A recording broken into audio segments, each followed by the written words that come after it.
Justice Mazahir Naqvi के बाद supreme court के सीनियर जज जस्टिस एजाजुल एहसन भी मुस्ताफी। इस्तीफा सदर मुमलिकत को भिजवा दिया। जस्टिस एजाजुल एहसन ने सुप्रीम जुडिशल काउंसिल के इजलास में भी शिरकत नहीं की थी। जस्टिस एजाजुल एहसन का इस्तीफा ऐवान सदर को मौसूल। कहा, आर्टिकल 206 के तहत मनसब से मुस्ताफी हो रहा हूं। एजाज है कि सुप्रीम कोर्ट का जज रहा, बतौर जज सुप्रीम कोर्ट में मजीद काम करना नहीं चाहता। Justice Ejazul Ehsan supreme court के तीसरे सीनियर जज थे। उन्हें अक्टूबर 2024 में चीफ जस्टिस बनना था।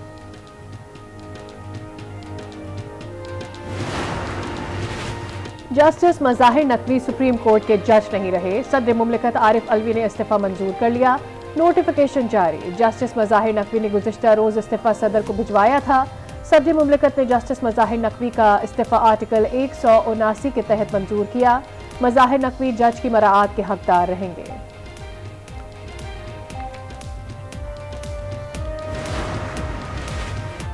सुप्रीम जुडिशल काउंसिल का जस्टिस मज़ाहिर के खिलाफ कार्रवाई खत्म न करने का फैसला।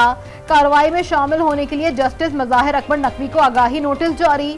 मुमकिन है दरखास्तें गलत हों, जज ने दबाव पर इस्तीफा दिया हो। चीफ जस्टिस के सुप्रीम जुडिशल काउंसिल के इजलास में रिमार्क्स। कहा, दबाव पर इस्तीफे से इदारे की साख को नुकसान पहुंचेगा। जस्टिस मज़ाहिर अली अकबर नकवी ने इस्तीफा शुरू में नहीं दिया, शो कॉज नोटिस के बाद दिया। हमारे सामने गैर मामूली सूरत हाल है। ये जज और सुप्रीम कोर्ट की साख का सवाल है। समाअत कल तक मुलतवी। अगर ये जजेज ने इस्तीफा देना शुरू की तो इलेक्शन पे उसका बहुत बड़ा असर होगा, अदारों पे बड़ा असर होगा और एक कंफ्यूजन पैदा हो जाएगा। जहाँ तक एजाजुल एहसन की बात है, वो बात इसलिए समझ में नहीं आती क्योंकि इससे पहले इलेक्शन कमीशन के एक सेक्रेटरी ने भी इस्तीफा दिया था। अब क्या रीजन है इसके पीछे, क्या बातें हैं, अब उसका पता नहीं पड़ रहा। तो एक दो इस्तीफा और भी आ सकती है। जजेस ने इस्तीफे देना शुरू कर दिए तो इलेक्शन पर असर होगा। चंद और इस्तीफे सामने आ सकते हैं। 1979 में भी अचानक इलेक्शन मुलतवी हुए थे। रहनुमा पीपल्स पार्टी खुर्शीद शाह ने खबरदार कर दिया। प्रोग्राम फैसला आपका में गुफ्तगू करते हुए कहा, जस्टिस एजाजुल एहसन के इस्तीफे की तवक्का नहीं थी। इलेक्शन कमीशन के एक सेक्रेटरी भी इस्तीफा दे चुके हैं। अब मुल्क ऐसी सूरत हाल बर्दाश्त नहीं कर सकता। यकीन है इंतखाबात वक्त पर होंगे और होना चाहिए।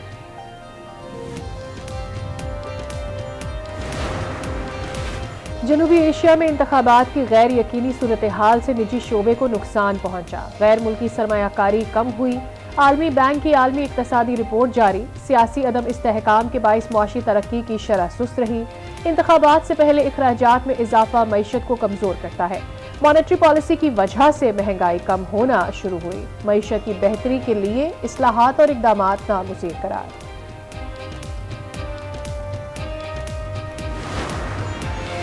बल्ले के इंतखाबी निशान की वापसी पर इलेक्शन कमीशन और पीटीआई आमने सामने। बल्ले का निशान वापस करने का मामला सुप्रीम कोर्ट पहुंच गया। पेशावर हाई कोर्ट के फैसले के खिलाफ इलेक्शन कमीशन की अपील एतराज दूर होने के बाद समाअत के लिए मुकर्रर। चीफ जस्टिस काजी फाइज ईसा की सरबराही में बेंच कल समाअत करेगा।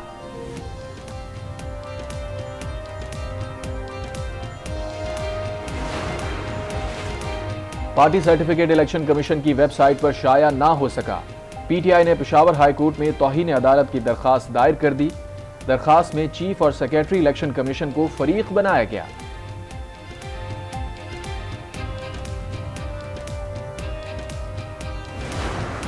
हमारे टिकटों से रिलेटेड मशावरत कंप्लीट हो गई। इंशाअल्लाह ताला आज किसी भी वक्त मैं टिकटों का ऐलान करूंगा। पेशावर हाई कोर्ट का डिसीजन हमारे हक में है। अगर इलेक्शन कमीशन सुप्रीम कोर्ट जाना चाहती है तो ये उनका एक हक है, अगर वो जाना चाहते हैं। टिकटों से मुताल्लिक मुशावरत मुकम्मल हो गई। आज रात 11 बजे से पहले टिकटों का ऐलान कर दूंगा। Chairman PTI barrister Gauhar Khan कहते हैं, बानी तहरीक इंसाफ से मुशावरत का वक्त नहीं दिया गया। हमें अदलिया पर एतमाद है, हमारे साथ इंसाफ होगा। Election commission Peshawar high court के हुक्म के मुताबिक सर्टिफिकेट जारी करे। कोई इलेक्शन जेल से बचने के लिए लड़ रहा है तो कोई इलेक्शन जेल से निकलने के लिए लड़ रहे हैं। लंदन जाके इलाज करवाते हैं। इंशाअल्लाह ताला आप मेरा हुकूमत बनाए, इनको इतना दूर नहीं जाना पड़ेगा। कोई जेल से बचने के लिए तो कोई जेल से निकलने के लिए इलेक्शन लड़ रहा है। हम आवाम के लिए इलेक्शन लड़ रहे हैं। पंजाब के सियासतदान बीमार होकर लंदन में इलाज कराते हैं, उन सियासतदानों के लिए दिल के इलाज का बंदोबस्त करेंगे। बिलावल भुट्टो का तानलियावाला में जलसे से खिताब, कहा शराफिया की जमातों को इस सूबे पर मुसल्लत किया गया, पंजाब में अपना हक छीन कर लेंगे, हम तमाम सियासी जमातों का मुकाबला करने के लिए तैयार हैं।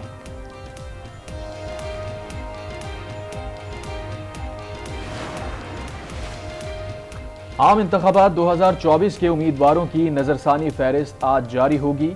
उम्मीदवार कल तक कागजात नामजदगी वापस ले सकेंगे। उम्मीदवारों को 13 जनवरी को निशानात अलॉट होंगे और हतमी फहरिस्त जारी कर दी जाएगी।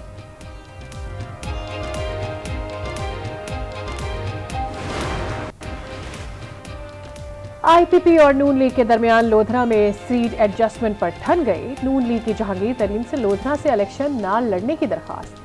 आप मुल्तान की नशिस्त पर इलेक्शन लड़ ले, नून लीग का इसरार। जहांगीर तरीन का लोधरा की नशिस्त नून लीग के लिए ना छोड़ने का फैसला। लोधरा की मुख्तलिफ अरकान असम्बली के जहांगीर तरीन से राबते, मुख्तलिफ अहम शख्सियात का जल्द जहांगीर तरीन की हिमायत के ऐलान का इम्कान। बलूचिस्तान हल्का 269 पर दिलचस्प सूरत हाल। पाकिस्तान पीपल्स पार्टी और नून लीग ने एक ही उम्मीदवार को टिकट दे दिया। दोनों जमातों ने NA 259 पर याकूब बजिंजो को टिकट दिया। याकूब बजिंजो का दोनों में से किसी जमात से ताल्लुक नहीं।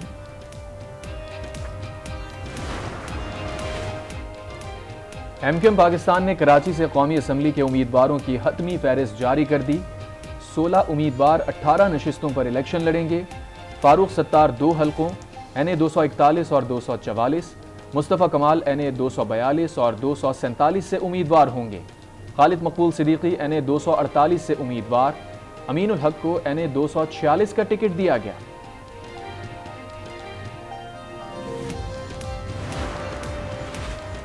जमात इस्लामी ने इलेक्शन के लिए उम्मीदवारों का ऐलान कर दिया। कराची की तमाम कौमी और सूबाई नशस्तों से इंतखाबात में उतरेगी। हाफिज नईमुर रहमान 2 कौमी और 1 सूबाई असम्बली के हलकों से इलेक्शन में हिस्सा लेंगे। NA 246, 250 और PS 129 से इंतखाबात लड़ेंगे। शाह महमूद कुरैशी और सनम जावेद की ट्रिब्यूनल के फैसले के खिलाफ दरखास्त पर समाअत। लाहौर हाईकोर्ट ने इलेक्शन कमीशन से कल तक जवाब तलब कर लिया। शाह महमूद कुरैशी के NA 150, NA 151 और PP 218 के कागजात नामजदगी मुस्तरद हुए थे। सनम जावेद के 1 कौमी और 2 सूबाई असम्बली की नशिस्तों से कागजात मुस्तरद हुए थे।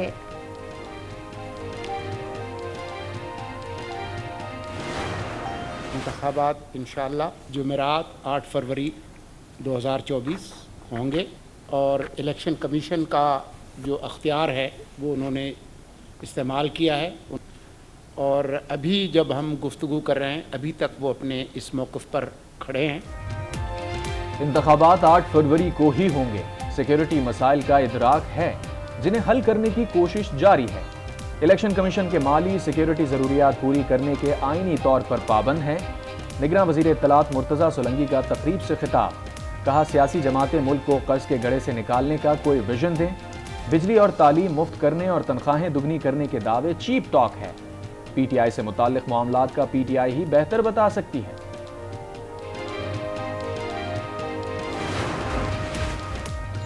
IMF के एग्जीक्यूटिव बोर्ड का इजलास आज होगा। $3 अरब के स्टैंड बाय अरेंजमेंट प्रोग्राम के तहत पाकिस्तान के लिए $70 करोड़ कर्ज की अगली किस्त की मंजूरी का इम्कान। आखिरी किस्त के लिए मुज़ाकरात फरवरी के आखिरी हफ्ते में मुतवक्किल। साइफर केस की 14 दिसंबर के बाद की कार्रवाई गैर कानूनी करार। इस्लामाबाद हाई कोर्ट ने हुक्म इम्तना खत्म कर दिया। बानी PTI की साइफर केस के इन कैमरा ट्रायल के खिलाफ केस में जस्टिस मियां गुल हसन औरंगजेब ने फैसला सुना दिया। कहा, हम सबसे गलतियां होती रहती हैं, चले नए सिरे से इस केस को शुरू करें। अटॉर्नी जनरल ने कहा, 14 दिसंबर का ट्रायल कोर्ट का फैसला ठीक नहीं था तो दोबारा गवाहों का बयान कलम बंद करते हैं। बानी PTI के वकील सलमान अकरम राजा ने कहा, ट्रायल कोर्ट के जज ने 2 दफा गलत फैसला किया।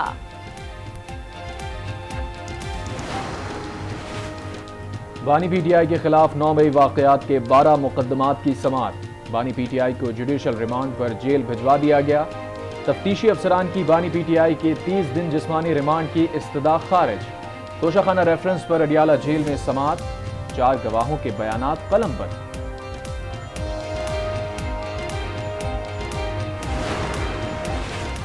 मनी लॉन्ड्रिंग केस में शहजाद अकबर ने शहबाज शरीफ, हमजा शहबाज और सलमान शहबाज की बरियत लाहौर हाई कोर्ट में चैलेंज कर दी। ट्रायल सेंट्रल कोर्ट का फैसला कलअदम करार देने की इस्तदा, कहा कोर्ट ने हकाइक के बरक्स मुल्जिमान को मुकदमे से बरी किया।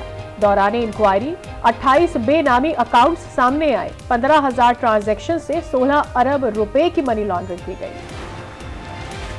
नाअहली की मुद्दत 5 साल करने के कानून का सेक्शन 232 लाहौर हाई कोर्ट में चैलेंज। सेक्शन 232 को गैर आईनी करार देने की इस्तदा, दरख्वास्त में मौक़िफ़ अपनाया, कानून की खिलाफ वर्जी की गई। पार्लियामेंट को सादा अक्सरियत के साथ कानून साजी का इख्तियार नहीं।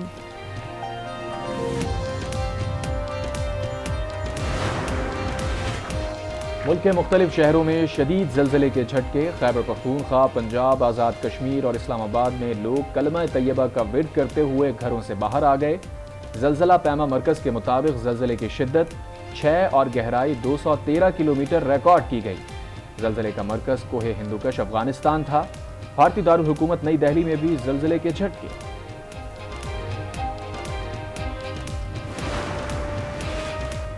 ख्वाजा आसिफ फैजाबाद धरना कमीशन के सामने पेश। लीगी रहनुमा ने अपना बयान रिकॉर्ड करवा दिया। ख्वाजा आसिफ साबिक वफाकी वजीर दिफा की हैसियत से पेश हुए। शहबाज शरीफ अब तक फैजाबाद धरना कमीशन के सामने पेश नहीं हो सके। अपने वकील के जरिए फैजाबाद धरना कमीशन में बयान जमा करवाएंगे। ख्वाजा आसिफ ने ट्वीट में कहा, कमीशन की कार्रवाई ओपन होनी चाहिए। आवाम को मालूम होना चाहिए कि मुल्क के साथ क्या खिलवाड़ हुआ है। पहले जितने कमीशन बने उनका कोई नतीजा नहीं निकला।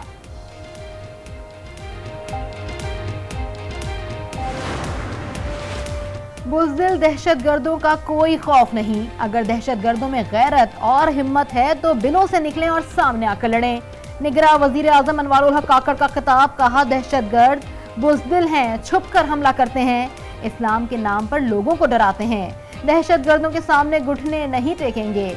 दहशतगर्दी का पूरी ताकत से जवाब दिया जाएगा। 10 हमले करेंगे, 1000 बार जवाब देंगे। जो पाकिस्तान का कानून नहीं मानता वो यहां से चला जाए। पाकिस्तान कलअदम टीटीपी से मुज़ाकरात में दिलचस्पी नहीं रखता। अफगान हुकूमत दहशतगर्दों के खिलाफ कार्रवाई करे। तर्जुमान दफ्तर खारजा का मुतालबा। मौलाना फजलुर रहमान के दौरा अफगानिस्तान पर तबसरे से गुरेज, कहा वो निजी हैसियत में अफगानिस्तान गए, हुकूमत दौरे को सपोर्ट नहीं कर रही। मौलाना फजलुर रहमान से दौरे पर ब्रीफिंग लेंगे। पाकिस्तान की इजराइल के खिलाफ जनूबी अफ्रीका की करारदाद की भी हिमायत।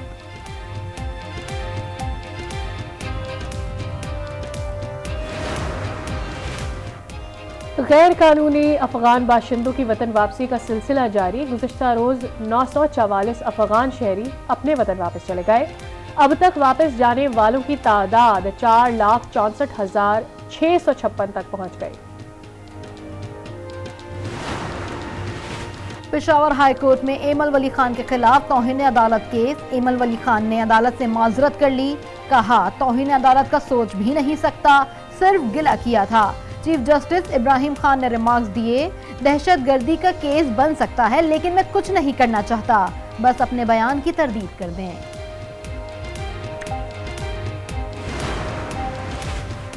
पेशावर हाईकोर्ट मैदान जंग बन गया। अवामी नेशनल पार्टी और पीटीआई के कारकुनान आमने सामने।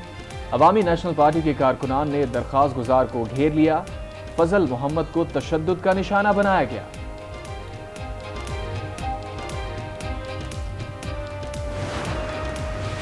सुआबी अड्डा में गाड़ी पर दिन दिहाड़े फायरिंग। पीटीआई के मकामी रहनुमा और कारोबारी शख्सियत शाह खालिद कत्ल, मुल्जिमान फरार। पुलिस के मुताबिक वाक़िया ज़ाती दुश्मनी का शाखसाना है। मुल्क भर में खून जमा देने वाली सर्दी। कल्लात में दर्जा हरारत -6 रिकॉर्ड। कराची में भी ठंड बढ़ गई। कम से कम दर्जा हरारत 9 डिग्री सेंटीग्रेड रिकॉर्ड। पंजाब के मैदानी इलाकों में धुंध के डेरे।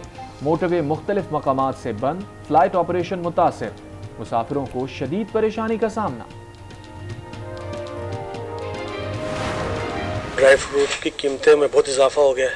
अब तो गरीब तो सिर्फ देख ही सकता है, ले नहीं सकता। फूड तो बहुत अच्छा लगता है, चनगोज़ा महंगा है, जो खाने वाली असल चीज़ें यही महंगाई है, लेकिन ये अफोर्ड नहीं कर सकते। पीछे से महंगा आता है तो फिर महंगा ही बेचना पड़ता है।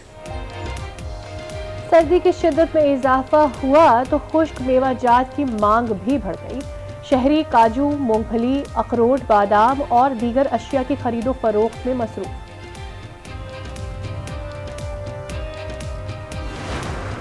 गैस आवे कहने गैस क्यों नहीं आता, क्या बचावे, बिल भी देने आ। जो पैसे होते हैं उससे डबल हम सिलेंडर वाले ले लेते हैं जो बिल आते हैं। हर साल सर्दियाँ जब आती हैं तो फिर लोड शेडिंग शुरू होती है। ये तो एक साल की प्रॉब्लम तो है नहीं। मुश्किल तो बड़ी लकड़ियां बालो की ना लेदा गैस प्रभाव ਉਹਨਾਂ ਦੀ ਮਿਲਦੀ ਪਈ ਜਿਨ੍ਹਾਂ ਨੇ ਭਰ ਕੇ ਦੇਣੀ। पहले ये नहीं पता चलता कि बंद क्यों की जाती है।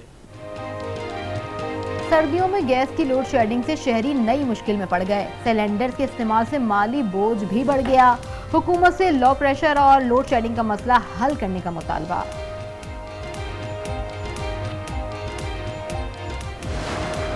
2 महीने पहले 6 से 8 बंदे काम करते थे, लेकिन ये बिजली गैस की ना होने की वजह से हमने 4 बंदों को शॉर्ट कर दिया और 2 रखे हुए हैं।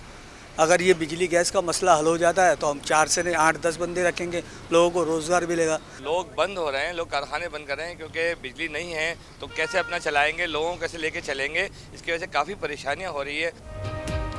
बिजली और गैस की अदम दस्तयाबी से छोटी सनतें और कारखाने बुरी तरह मुतासिर। कराची में बिजली और गैस की तवील लोड शेडिंग के बायस दर्जनों अफराद बेरोजगार, कई कारखाने बंद हो गए।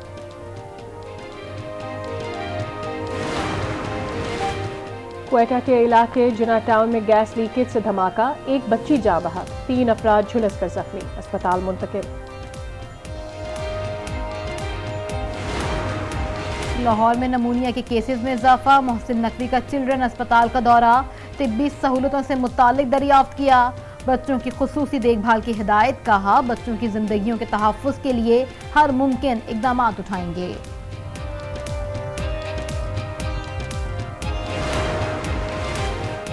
मुल्क में रवां साल की पहली इंसदादे पोलियो मुहिम जारी, 4.5 करोड़ से ज़ायद बच्चों को पोलियो से बचाव के कतरे पिलाने का हदफ। इंसदादे पोलियो मुहिम का पहला मरहला 14 जनवरी तक जारी रहेगा।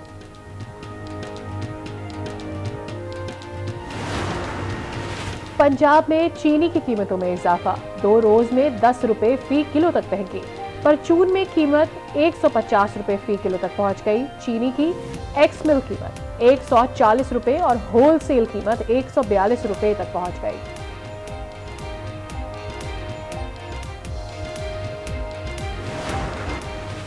पंजाब हुकूमत का अहम इकदाम, नौजवानों को रोजगार के लिए कनाडा भिजवाया जाएगा।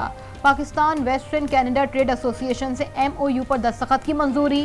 तारीख में अस्पतालों की तामीर और मरम्मत का सबसे बड़ा पैकेज मंजूर।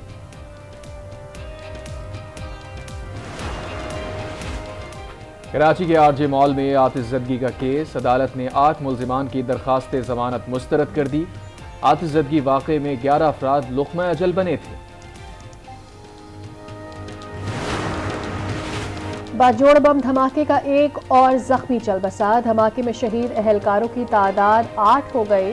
जख्मी अहलकार अमीरजादा अस्पताल में जेर इलाज थे।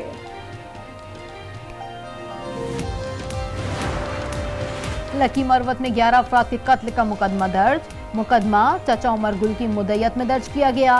मदद खान को नामजद किया गया। कहा गया मुल्जिम मदद खान की बहू नाराज होकर मैके आ गई थी, जिसका उसे रंज था। मुल्जिम ने तमाम अफराद को नशावर खाना खिलाने के बाद कत्ल कर दिया।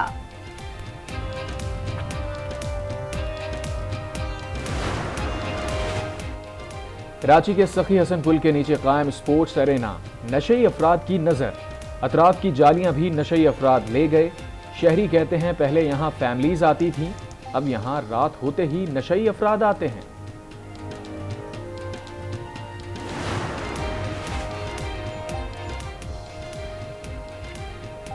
पाक न्यूजीलैंड T20 सीरीज का मैदान सजने को तैयार। पहला मैच कल ऑकलैंड में खेला जाएगा। ट्रॉफी की रौनमाई कर दी गई। शाहीन आफरीदी का बतौर कप्तान कल पहला इम्तिहान होगा। टीम 4 फास्ट बॉलर के साथ मैदान में उतरेगी।